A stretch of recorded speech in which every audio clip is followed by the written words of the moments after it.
कि इंसान सारी दुनिया को चला रहा है, अपने अपने तौर पर अपना अपना काम कर रहा है।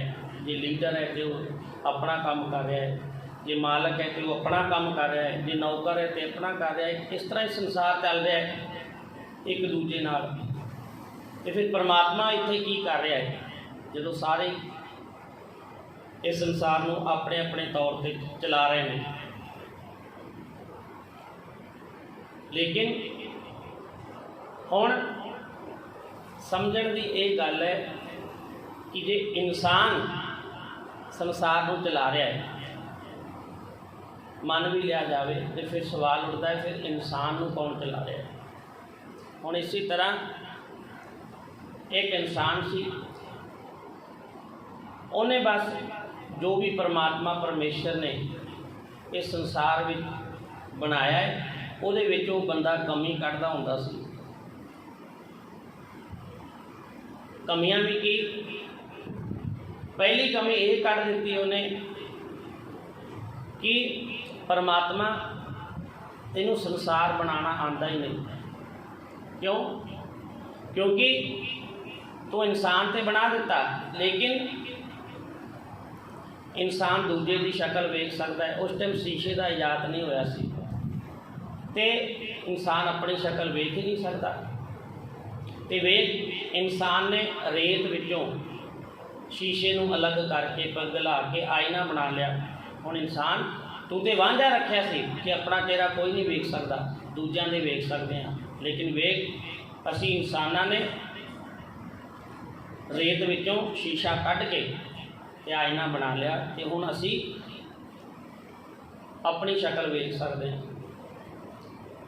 फिर परमात्मा दूजी गलती करती, समुंदर में वेख के तो इन्ना वड्डा समुंदर से बना दिता, पर समुंदर का सारा पानी जिहड़ा है वो खारा है, कोई पी नहीं सकता, पिएगा तो बीमार हो जाएगा। तो वेख असी इहो जिहियां मशीनां बनातियां जिहड़ी उसे पानी को फिल्टर करके पीण जोगा बना देंदियां ने।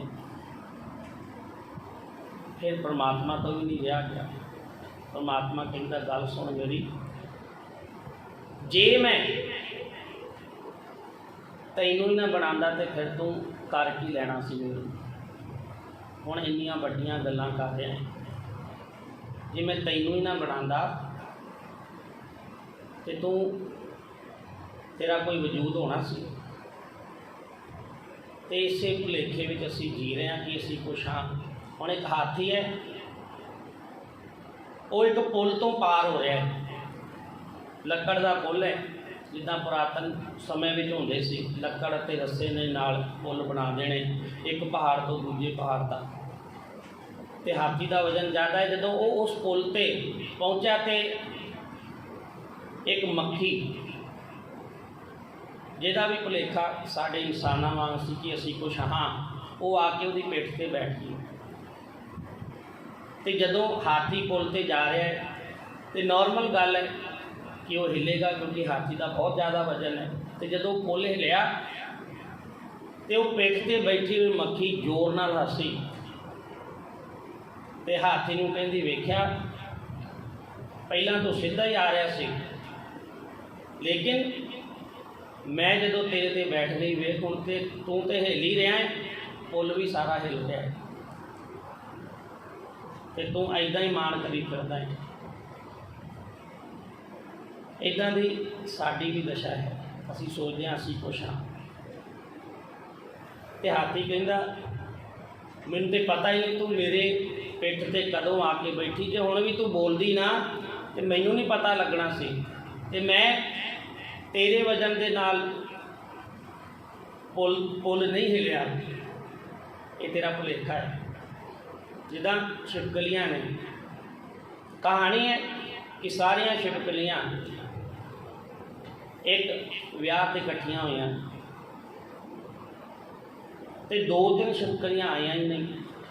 तो जदों उन्होंने कहा तुसीं आईयां नहीं, कल सारे आए सी, वो कहंदे की करिए,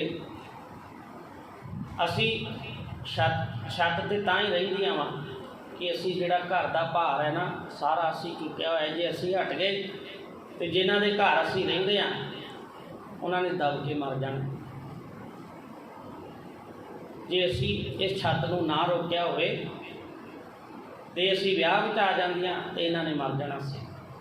इदां दे भुलेखे असी पाई बैठे हैं तो इत्थे ही फिर हर बिसरत सदा खुआरी ते फिर झूठे अहंकार दे विच असी खुआर भी होंदे हैं, क्योंकि असी कहने साडे तो वड्डा कोई नहीं, साडे तो वड्डा दिमाग वाला कोई नहीं, चलाक कोई नहीं, साडे वर्गा सोहना कोई नहीं। हरे किसी नूं किसी ना किसी चीज़ का माण है, लेकिन फिर भी असी गलत धारनावां हुण असी कहने कि दुनिया ने सानू फड़िया होया है। ये तो वो गल हो गई कि मैं एक खंबे नूं जफ्फी पा लवां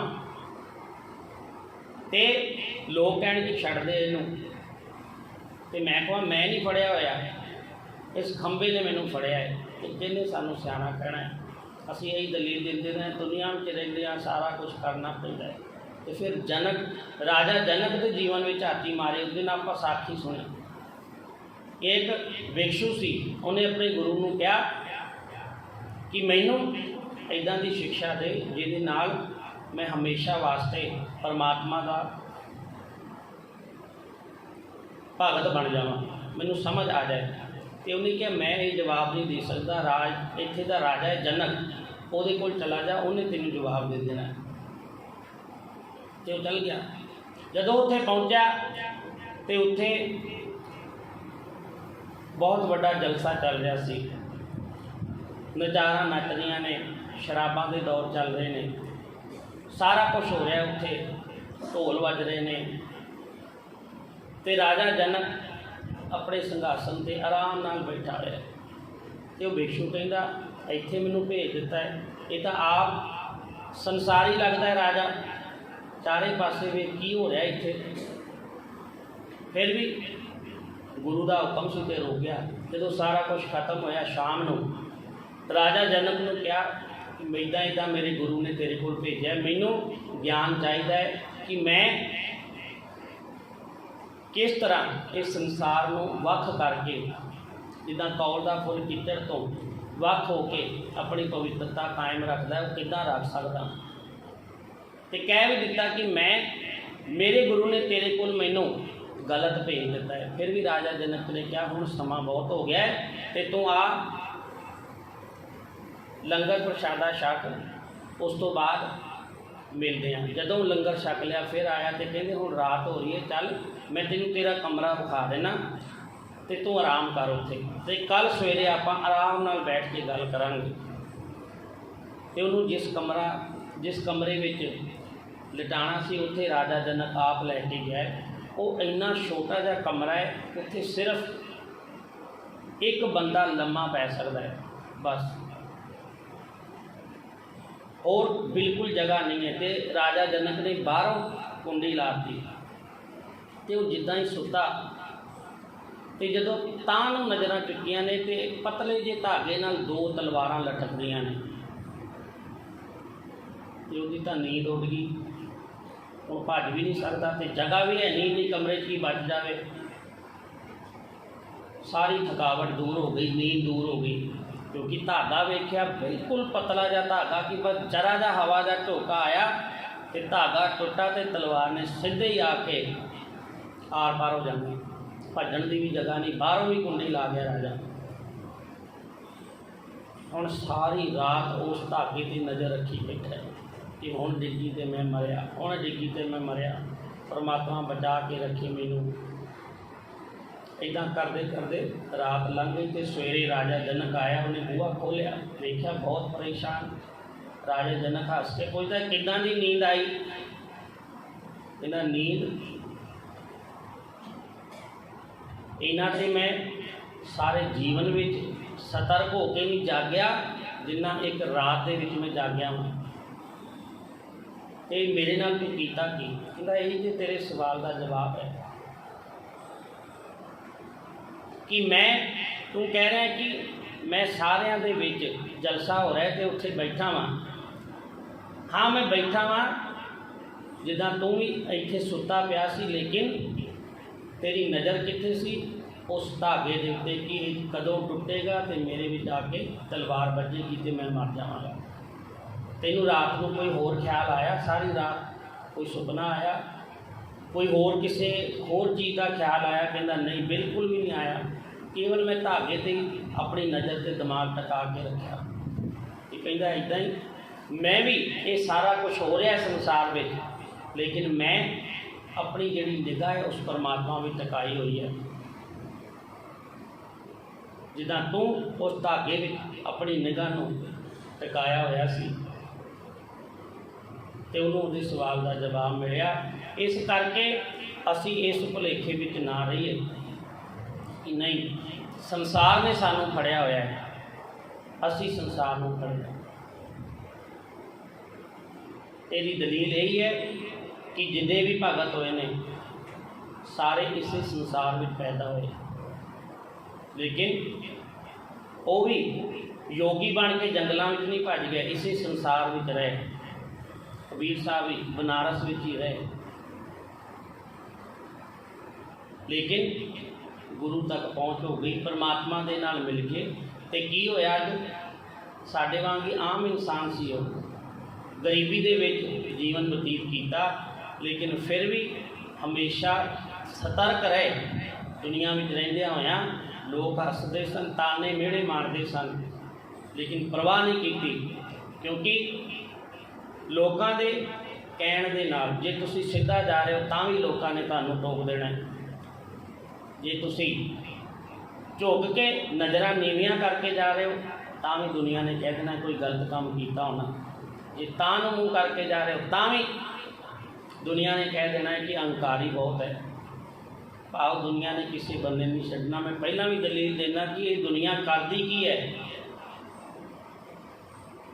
कि चाह के कप मक्खी डिग जे, चौके चाह का कप डोल देंदी है, दुध के गिलास में मक्खी डिग जे, चौके दुध डोल देंदी है। लेकिन दुनिया देखो किस तरह रंग बदलती है। 2-3 किलो देसी घ्यो का पीपा पिया होए उहदे विच मक्खी डिग जे तो फिर घी नूं नहीं लोड़दी, क्योंकि महंगा बहुत है। फिर कहती मक्खी है उत्तों सुट देने, बाकी तो सारा ठीक है। इस करके संसार के लोगों को असी नहीं समझा सकते। इसी संसार में रह के ऑप्शन कोई नहीं। इसी संसार में रह के असी परमात्मा तक पहुँच हासिल करनी है। तो तां ही होएगी जदों असी मन जाइए कि हाँ परमात्मा कण कण दे विच बैठा हुआ है। सो इन्नियां बेनतियां प्रवान, भुलां चुका क्षमा। वाहिगुरू जी का खालसा, वाहिगुरू जी की फतेह।